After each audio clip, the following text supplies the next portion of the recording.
uma referência muito grande. Eu estava aqui escutando o Zé Paulo Neto, pensando o seguinte, que eu vou falar depois, né? Porque eu preferia continuar escutando o Zé Paulo Neto do que falar aqui. Nós nos conhecemos há 30 anos. Exatamente 30 anos. Exatamente 30 anos. E nos conhecemos presos na Polícia Federal de São Paulo. Antônio de Godoy. O Antônio de Godoy. Ali nos conhecemos. Eu o conhecia de nome, já era um intelectual preso, marxista. Eu era um agitador, né, um organizador, e a minha praia, né, e foi assim a minha vida.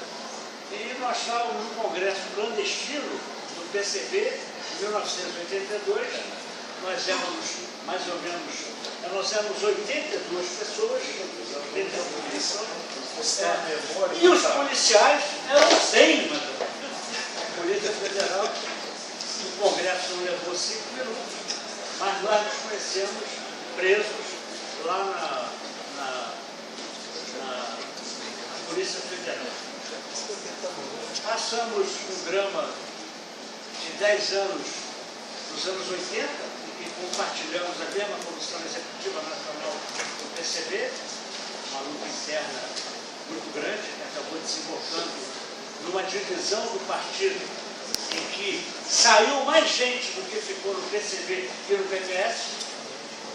Muita gente explodiu, porque não acreditava no PPS, tinha tudo para ser o Partido Reformista, e também não acreditava em nós que ficamos no PCB, que parecia um bando de senadores, de ortodoxos, né, que não iam resistir nem um ano. E Zé Paulo sempre ficou junto do partido. Ele nunca saiu do partido. Ele se afastou da direção do partido, mas sempre trabalhou ad latere, como dizia Horácio Mateiro, com o partido. E aqui, eu falar depois do Zé Paulo Neto, né, me ocorre... Você me dá um segundo? Eu não contou essa história. Eu voltei para o partido organicamente. Claro que foi fruto de uma reflexão, porque fora do partido, o que você faz? Né? O partido é o lugar da gente. Mas eu voltei muito, quero dizer isso tudo, uma briga, uma influência pessoal. Quero dizer isso aqui, como já disse em outros lugares, na ausência dele, eu quero aproveitar para falar na presença dele. Eu acho que o Ivan teve, alguns amigos meus disseram que eu voltei do partido por razões geriátricas. Vocês sabem que o comunista demora a morrer, né? Olha o Prestes, olha o Niemeyer, olha a Colônia de Barruri. Então tem uns amigos lutadores, anarquistas, que eu nunca só não sou amigo de fascista e de racista. Aí não dá. Esse me disse, você está voltando porque você acha que vai morrer logo, então você quer mais uns 40 anos de vida. Eu também quero. Mas eu me lembro da sessão, primeira sessão pública do partido, onde eu entrei. Depois que eu voltei, eu cheguei atrasado. Cheguei atrasado 18 minutos. E aquela, ao contrário dessa, sob o comando do Ivan, começou na hora. Quando me deram a palavra, eu disse, eu quero me desculpar por um atraso de 18 minutos. Mas quem ficou 18 anos só do lado, pode atrasar 18 minutos. Eu devo ao Ivan a minha volta ao partido. Eu não tenho como pagar isso. Porque minha vida mudou muito depois que eu voltei ao partido. Vocês sabem que no partido eu sou mesmo velhinho. Quando começa vou nesses lugares aí, mas você da velha guarda, é arquivo morto. Então eu não sei disso, eu não me engano não. Mas quero dizer que eu devo a Ivan Pinheiro a minha volta ao partido. Queria que isso ficasse registrado, porque é uma dívida. Essa é uma dívida que não é política, é pessoal. Não é? Se fosse uma questão meramente política, eu sei onde é a sede do PCB. Eu ia lá e dizia, eu quero voltar. também valeu a pena, porque ele sofreu, porque ele deixou de telefonema na minha secretária. Foi uma barbaridade. Como ele não desistiu, eu também não. Desculpa te interromper, mas eu tenho...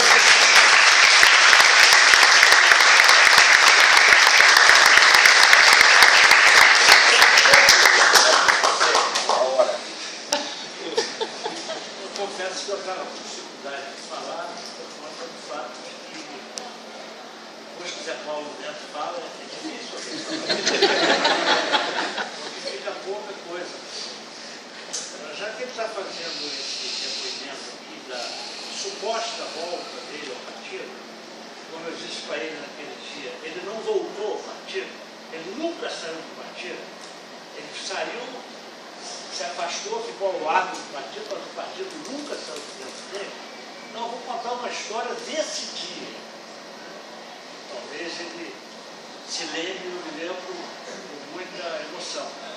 Zé Paulo Neto, nós o recebemos numa cerimônia simples, né, que não era uma coisa pomposa, ele não era pomposo. Ele estava apenas se reintegrando organicamente no partido, de onde ele nunca saiu. E o público eram os membros do Comitê Central aqui do Rio, só. Né? Um biscoitinho, né? E um cafezinho. Ele falou 2 horas, não falou e um silêncio total. Quando ele está terminando de falar, os olhos deles lacrimejam, e os velhos somos bobos e chorões, lacrimejam, e ele diz assim: vocês querem saber uma coisa? Vocês sabem como eu sou sedentário, eu me cuido, eu não faço exercícios, eu fumo. Aí ele disse assim: eu não queria morrer fora do partido. Aí eu disse assim: olha aqui, não é aqui que você vem morrer, não, rapaz. A funerária é lá na tua frente. Aqui a gente não tem tempo nem para ficar doente, imagina morrer. Então foi isso que esse dia maravilhoso está registrado aí na página do partido, e foi um reencontro. Na realidade, eu e Zé Paulo Neto temos a mesma idade, ao mesmo tempo que o partido não, porque ele é mais antigo do partido que eu, porque ele, pelo PCB, foi o primeiro partido dele, e no meu caso não foi, porque eu vim do MR8, uma organização dos anos 70, como a marca de uma outra geração do MR8, né? E eu estava olhando aqui isso tudo, eu estava vendo que nós dois temos uma divisão de tarefa que não foi combinada. Né? Eu tenho minha história me levou a ser um dirigente do partido autoprofissionalizado, um organizador, um agitador, né? E ele sempre na academia, sempre estudando muito, fazendo palestras por aí. Então o Zé Paulo Neto passa por um lugar, como acabou de passar pela Paraíba e pelo Ceará, ele sai e a gente fica organizando o partido por onde ele passou. Né? Eu, desde cedo, acabei estando em cada momento nas encrencas mais importantes que aconteceram nos últimos anos. Eu era secundarista antes de 64, que foi talvez o momento mais importante da luta secundarista, né? Teve segundo contra militares, contra a ditadura e tal. Depois eu fui estudante universitário na época do maior movimento universitário do Brasil, foi na época de 67 a 70. Depois eu fui dirigente sindical no momento de maior refluxo do sindicalismo brasileiro, foi de 78 a 85. Depois entrei no Comitê Central do Partido e eu estou há 31 anos na Comissão Política Nacional, que a gente chamava de Executivo Nacional. Eu não consegui parar a tarefa inconclusa de construir um partido revolucionário no Brasil, tarefa que só será possível com a juventude do partido. Um partido que não tem juventude, não tem futuro. Agora, eu queria aqui acrescentar um pouco só que o Zé Paulo Neto colocou. Eu tenho ido muito aos estados e tenho recebido muitos jovens que estão se aproximando do partido, um pouco atraídos pela linha política do partido, com uma linha política diferenciada, absolutamente diferenciada. Então, muitos decepcionados com o reformismo veem no PCB uma alternativa. Eu tenho dito para eles algumas coisas, bem sinceras, bem francas, para que ninguém entre no partido sem saber que partido é esse. Primeiro, que ele não vem para um partido que está pronto, um partido que está em construção. Segundo, que essa geração que está chegando agora, eu compartilho da opinião do Zé Paulo, de que nós vamos ainda, durante muito tempo, estar numa situação contra-revolucionária mundial muito forte, né? Mas acho, talvez, não sei se eu estou mais pessimista do que ele, eu acho que essa crise é de longa duração. Eu queria chamar a atenção para que não tenhamos ilusão de que essa crise do capitalismo significa uma crise terminal do capitalismo.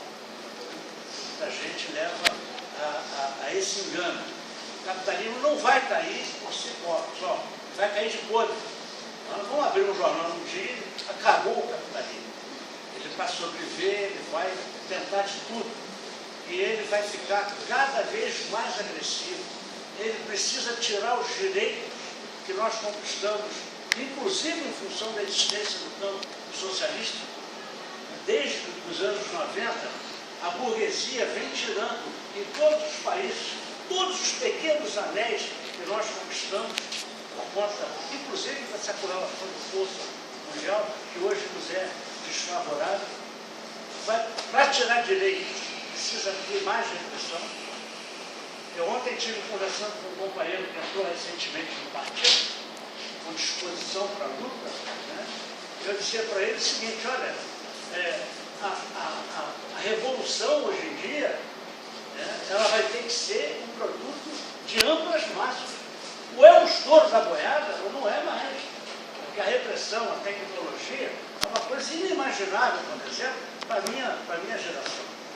Quando a gente vê qualquer repressão hoje, em qualquer país do mundo, lamentavelmente, inclusive no Brasil, os policiais se vestem igual. E é um modelo importado de Israel. Todas aquelas tecnologias, eles parecem uns robôs. Eles são inatingíveis. Eles têm armas modernas de paralisação da pessoa, né? De tudo quanto é tipo. Então, eu dizia para o companheiro ontem, né? Olha, no meu tempo era mole, porque vinha um PM com um cacetetezinho e a gente caía na porrada. Hoje em dia, como é que você faz diante de um sujeito daquele? Então, fascistização, muita guerra, né? É como ele disse, o mundo está em guerra, e é uma agressão errática. Né? A guerra ativa a economia, sobretudo a norte-americana. Eles precisam da guerra. Né? E a fórmula é a mesma de sempre. Eles escolhem os países que vão invadir, não é uma coisa aleatória. Né? Assim, escolhi esse país aqui em função geopolítica, em função de recursos minerais, né? E aí satanizam aquele país e invadem aquele país. E amanhã a gente está arriscado a abrir o jornal, eles terem ocupado o país que a gente não imaginava que eles iam ocupar, né? E eles têm lá seus planos. Então, eu acho que vocês são uma geração, né, que tem que ter muita convicção revolucionária, né, de que a história está do nosso lado, de que essa crise do capitalismo, por mais sofrimento que traga aos povos, está gerando também, né, uma disposição de luta, uma indignação. Você vê isso em todas as partes do mundo, mas levando em conta que a correlação de força não está favorável para nós nesse momento. Então, eu queria aqui falar um pouco sobre a América Latina, a pedido dos companheiros da mesa, e até fazer uma introdução dizendo o seguinte, quer dizer, como eu recebi uma tarefa do partido, né, de reinserir, ajudar a reinserir o partido no movimento comunista e no movimento de solidariedade internacional, acabou tocando a mim, até pelo fato de eu ser um aposentado autoprofissionalizado, né, com condição de viajar, que a maioria da comissão política nossa e do Comitê Central trabalha, né? Então eu andei muito pela América Latina, partir de 2004, quando o 13º Congresso do Partido fez uma mudança que resultou nisso que nós estamos chamando de reconstrução revolucionária. Porém, essa tarefa foi uma tarefa que eu acabei andando em vários países. A Venezuela, talvez, por conta de seu processo de mudança mais avançado, é o que eu mais fui. Eu parecia um ET quando chegava no país e ia fazer uma palestra.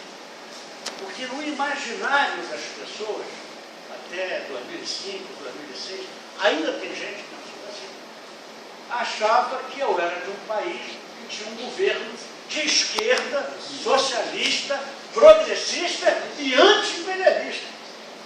Então, muitos, assim, se espantavam com as coisas que eu falava a respeito do que nós consideramos o Brasil, o capitalismo desenvolvido, né, parte do imperialismo, mesmo e subalterno. Né? E o papel do Brasil na América Latina é um papel de uma grande potência capitalista, né, emergindo para ser uma potência mundial. E a solidariedade que o Brasil dá a esses países, na realidade, é uma inserção do capitalismo brasileiro em todos esses países. A América Latina é um grande canteiro de obras da Odebrecht, por exemplo, que é uma das favoritas. Na Venezuela, a Odebrecht tem um peso muito grande. Pois bem, então, fala um pouco da realidade hoje da América Latina, né, na minha visão e na visão do partido. Eu estou chegando da Venezuela há uns 15, 20 dias atrás, passei lá alguns dias, e estaria um pouco preocupado, mas com muita esperança na possibilidade do povo venezuelano superar essa situação junto com a sua liderança.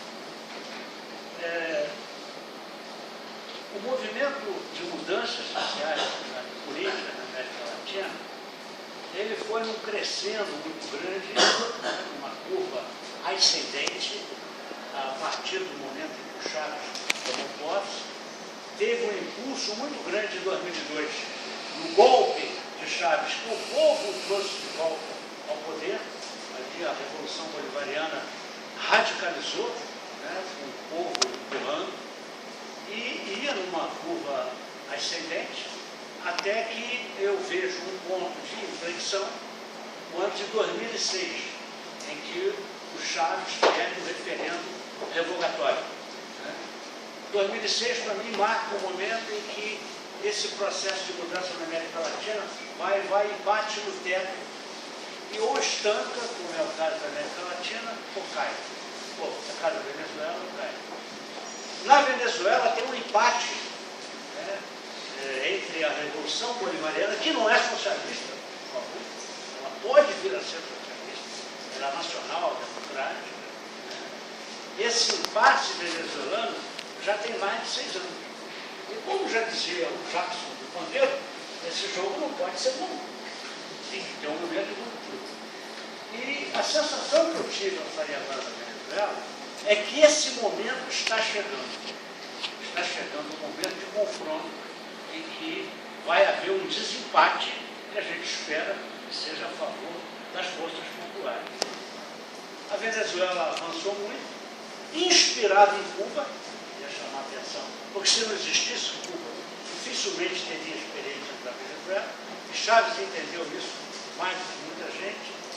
Ela arrastou um processo de mudanças muito heterogêneo na América Latina, em que se destaca próximo desse processo o caso da Bolívia e o caso do Equador, que muita gente subestima entre nós, porque é pouco falado. O Rafael Correa não é uma pessoa de esquerda aos nossos olhos, mas talvez tenha um dos governos mais anti-imperialistas da América Latina. Ele simplesmente auditou a dívida e decidiu só pagar 20% da dívida, simplesmente expulsou a maior base militar da América Latina, dos Estados Unidos da América Latina, que foi Manta, né? Enfim, e a Bolívia também, que está em um processo de mudanças também muito complexa, muito difícil. Depois teve outros processos menos importantes, como o Paraguai, né, o governo Lula, a tentativa de Honduras, Nicarágua, El Salvador, em que tomaram o poder mitigadamente guerrilhas antigas, né, a frente Barabus Martí e a frente sandinista de libertação, e aí começou uma ofensiva imperialista. Os Estados Unidos reativaram a quarta frota naval, que estava desativada desde a Segunda Guerra Mundial. Por que quarta frota? Em cada região continental, os Estados Unidos mantêm uma frota de barcos militares, e aqui em volta da América do Sul, nós temos a quarta frota, inclusive com submarinos atômicos. Né? É uma base flutuante em toda a América Latina. Vieram as bases na Colômbia, veio o golpe em Honduras, o golpe no Paraguai, e agora, na Venezuela e na Colômbia, eu acho que a definição da correlação de forças na América Latina está sendo jogada entre esses dois países, a Venezuela e a Colômbia, que, na realidade, foram o mesmo país no passado e que tem economias entrelaçadas, a mesma cultura, e tem uma fronteira muito grande, que é uma fronteira onde tem uma insurgência muito forte, consistente e antiga, vai fazer agora 50 anos. Então, o que aconteceu para ter essa mudança na correlação? A morte do Chávez, que eu particularmente acho que foi uma morte induzida, porque o imperialismo é capaz de tudo. Agora mesmo estou exumando o corpo do Xango, e tudo leva a crer que ele foi envenenado. Também o corpo de Neruda tem a mesma suspeita. E agora vão fazê-lo com o Juscelino. Não era nenhum comunista, igual você, né? Mas era um campo democrático, interessado para a ditadura. Houve a morte do Chaves, que é uma perda muito grande, né? Sobretudo na arena internacional. O Chaves estava personificando a luta anti-imperialista no mundo todo, dando solidariedade à Síria, ao Irã, à Palestina, a Cuba. Né? Hoje eu estava conversando com um companheiro que está reorganizando o PCB, um jovem, estão reorganizando o PCB no Espírito Santo, e ele dizia que teve uma professora cubana e que não podia mandar e-mail para ela, porque lá tem um bloqueio, inclusive eletrônico. É difícil entrar na internet em Cuba. E o Chaves, né, ainda há uns 3 anos atrás, começou uma obra que está para se concluir, daqui a alguns meses talvez, está fazendo um cabeamento da Venezuela para Cuba, um cabeamento de fibra ótica. Imagina o internacionalismo do Chaves, a falta que o Chaves faz, com todas as deficiências, com todos os problemas. Nós sempre dizemos o seguinte: nós não somos chavistas, nós somos comunistas, mas sem o Chaves não teria aquela revolução, e a revolução está empatada. Empatada por uma série de questões. O Chaves não conseguiu resolver o maior problema da Venezuela, ele não conseguiu substituir as importações. É um país que ainda vive da renda petroleira, isso tem uma classe operária pequena, o movimento sindical é fraco, apesar da consciência das massas que está aumentando de uma maneira muito grande. Mas junta a perda física, né, como nós dizemos, do Chaves, com uma votação muito apertada do Maduro, fora de qualquer expectativa de todos nós. Dizem na Venezuela que o Maduro vinha por conta de campanha midiática, né, e por conta do boicote da burguesia venezuelana, que está fazendo a mesma tática que usou para derrubar o Allende, que é o desabastecimento. A Venezuela teve que importar recentemente papel higiênico, leite. Né? A Venezuela não tem uma indústria, né, além da indústria petroleira. Então, dizem que se a eleição levasse mais uma semana, podia perder a eleição. Isso era inimaginável para quem, como eu fui no enterro do Chaves, no enterro funeral, que levou 10 dias. O povo dava a impressão, eu tinha a impressão, de que o Maduro ia ganhar com uma diferença maior do que o Chaves teve no outubro. Então, juntou esses dois fatores, isso fragilizou um pouco o processo, e a ofensiva da burguesia na Venezuela hoje é uma coisa impressionante. É uma guerra midiática, uma guerra econômica. Né? Eles escolheram o país certo para atacar, porque se cai o processo de mudança na Venezuela, dá um retrocesso em toda a América Latina. O prejuízo de Cuba hoje é muito grande, tão grande quanto ou mais com a perda da União Soviética, em função de uma série de circunstâncias. A Bolívia, o processo vai sofrer muito, né, o Equador, né, processo muito grande. E dentro desse quadro é que acontece o diálogo de paz em Havana. Eu não gosto de chamar de diálogo de paz, porque eu acho que, mesmo que haja um acordo político para a solução do conflito colombiano, não vai ter paz na Colômbia, então o processo continuará. Prefiro chamar de solução política do conflito. E isso surge simultaneamente a isso tudo. É uma negociação, um entendimento que é muito complexo. Os interesses das duas partes são totalmente diferentes. Quer dizer, do lado da oligarquia colombiana, aliada ao PDT, o interesse principal é acabar com o conflito para que o capitalismo floresça, para ter riquezas onde estão as partes também, eles querem aumentar a fronteira agrícola, enfim. Então, esse momento difícil que nós estamos, a Colômbia, que já era uma base militar americana com 7 bases, né, um governo fascista no estado terrorista, agora recebe o candidato derrotado da Venezuela, o Capriles, presidente da República, um gesto inusitado, eu acho, isso, uma violência diplomática tão grande, política tão grande, e agora anuncia que vai entrar na OTAN. A Colômbia, para vocês terem uma ideia, que tem um acordo militar com o Brasil fornece armas para o governo colombiano. Raul Reis foi assassinado num ataque com um avião militar vendido pelo Brasil.